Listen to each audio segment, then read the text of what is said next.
तो Eddie Brock carnage का issue number 5 आ चुका है और जिसको याद नहीं हो इशू नंबर 4 में क्या हुआ तो मैं उसे बता दूं। एडी ब्रॉक ने अपनी जान की बाजी लगाकर उन सभी पैसेंजर्स का पता लगाया जिनको कार्नेज ने छुपा कर रखा था, लेकिन उस इंसिडेंट में एडी ब्रॉक मरते मरते बचा। तो बात करें अब इशू नंबर 5 की, तो इशू नंबर 5 की स्टार्टिंग में ही हमें एडी ब्रॉक दिखाया जाता है जो कि बुरी तरह जल रहा है और तभी वो कार्नेज से पूछता है कि आखिर मेरी बॉडी हील क्यों नहीं कर पा रही है। तभी कार्नेज कहता है कि ओ वो मेरा मन नहीं कर रहा तुम्हें हील करने का। कार्नेज उसे बताता है कि तुम भले ही मेरी पावर्स को यूज कर सको लेकिन तुम मेरी हीलिंग एबिलिटीज को यूज नहीं कर सकते हो, क्योंकि जब तुम वेनम के साथ बॉन्ड थे तब तुमने पूरी हीलिंग का काम वेनम पे छोड़ रखा था, इसलिए तुम हीलिंग एबिलिटीज को कंट्रोल नहीं कर सकते हो। और तुमने मेरे साथ खेल खेला इसीलिए मैं तुम्हें एक लेसन दूंगा और तुम्हें हील नहीं करूंगा और अब तुम्हें इसी तरह सफर करना होगा। लेकिन इतनी देर में वहां पर कुछ कॉप्स आ जाते हैं और वो एडी ब्रॉक पे गन पॉइंट कर देते हैं, लेकिन एडी ब्रॉक बोलता है कि हमारे पास टाइम कम है और हमें उन पैसेंजर्स को बचाना होगा। लेकिन वो FBI एजेंट एडी ब्रॉक को अरेस्ट करने की बात कर रहे थे। तभी एडी ब्रॉक कहता है कि बट मैं तुम्हारी हेल्प करने की कोशिश कर रहा हूँ। लेकिन तभी एडी ब्रॉक की बैग से कार्नेज के टेंटिकल्स बाहर निकलने लगते हैं और मे बी उन कॉप्स ने एडी ब्रॉक पे फायर कर दिया या उसकी बॉडी इतना पेन झेल नहीं पाई, लेकिन अपना एडी ब्रॉक जमीन पे गिर गया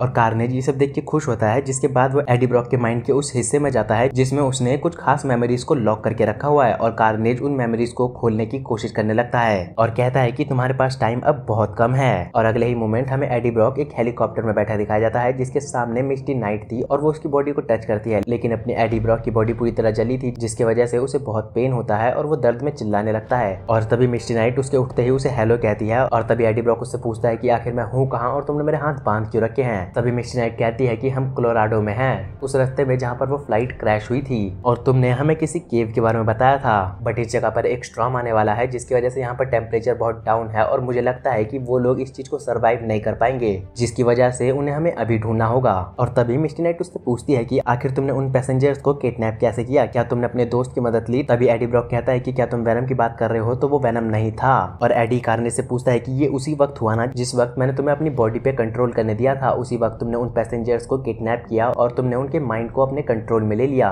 बट तभी वो हेलीकॉप्टर बहुत झटके खाने लगता है क्योंकि वहां पर बहुत तेज की स्टॉर्म आया था और हेलीकॉप्टर के अंदर सिचुएशन थोड़ी टेंस हो जाती है, जहां पर वो एजेंट इस सर्च को रोकने की बात करता है। लेकिन मिस्टी नाइट कहती है कि अगर हमने उन्हें नहीं ढूंढा तो वो लोग मर जाएंगे और पायलट भी कह रहा है कि हम इस वेदर में उन सबको ढूंढते नहीं रह सकते, हम मारे जाएंगे। लेकिन तभी मिस्टी नाइट कहती है कि मुझे बस 60 सेकंड्स दो और वो एडी ब्रॉक को उन लोगों को ढूंढने को कहती है और एडी ब्रॉक कहता है मैं कोशिश करूंगा। जिसके बाद वो अपनी आंखों को बंद करता है और कंसंट्रेट करने लगता है, लेकिन वो उन लोगों को नहीं ढूंढ पाता और गुस्सा होने लगता है। और वो दूसरा एजेंट कहता है कि तो ठीक है, हम इस सर्च ऑपरेशन को अभी रोक रहे हैं, जब वेदर एकदम ठीक हो जाएगा तब हम इस सर्च ऑपरेशन को दोबारा चालू करेंगे। लेकिन तभी एडी ब्रॉक उठ खड़ा होता है और उस हेलीकॉप्टर के गेट को तोड़ते हुए उस हेलीकॉप्टर से नीचे कूद जाता है, लेकिन मिस्टी नाइट भी उसकी पीठ पर चिपक जाती है। तभी कार्नेज भी एडी ब्रॉक की बॉडी से बाहर निकलता है और मिस्टी नाइट को रियलाइज होता है ये वेनम नहीं है, ये तो कार्नेज है। और कार्नेज फिर से मिस्टी नाइट को मारने को कहता है, लेकिन एडी ब्रॉक कार्नेज की पावर्स पे कंट्रोल करते हुए मिस्टी नाइट को अपने वेनम सूट में आने देता है जिससे कम से कम वो गर्म रहे। और तभी वो एक जगह पे लैंड होते हैं और एडी ब्रॉक उन पैसेंजर्स को ढूंढने की पूरी कोशिश करने लगता है, लेकिन तभी वो एक केव के पास पहुंचता है और जब वो उस केव के अंदर देखते हैं तो वो सारे ह्यूमंस वहां पर लटके हुए थे। और तभी वो पूछती है कि क्या ये लोग अलाइव हैं और एडी ब्रॉक कहता है हाँ मैं इन सबको फील कर सकता हूँ। और तभी एडी ब्रॉक उन सभी पैसेंजर्स को रिलीज कर देता है जिनको कार्नेज ने होस्ट बनाया था।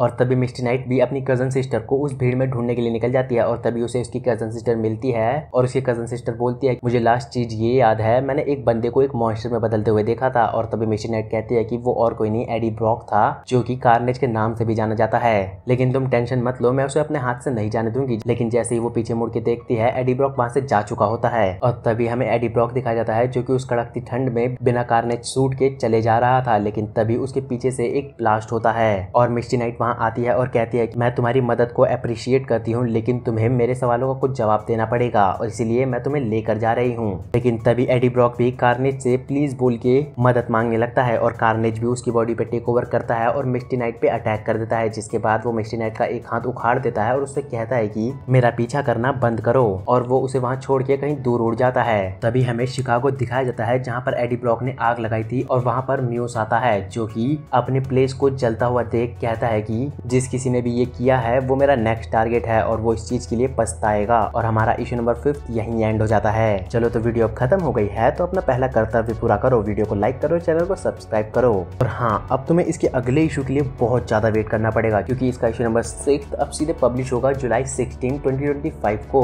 जो कि बहुत लंबा टाइम है। और तब तक मैं आशा करूंगा आप लोग मेरी दूसरी वीडियोस जाके देख लो, जैसे कि इसी से रिलेटेड एक और कॉमिक वेनम वॉर। और हाँ, अगर तुम्हें पसंद आए तो। चलो फिर आज के लिए इतना ही, अब मिलेंगे किसी और नई वीडियो में।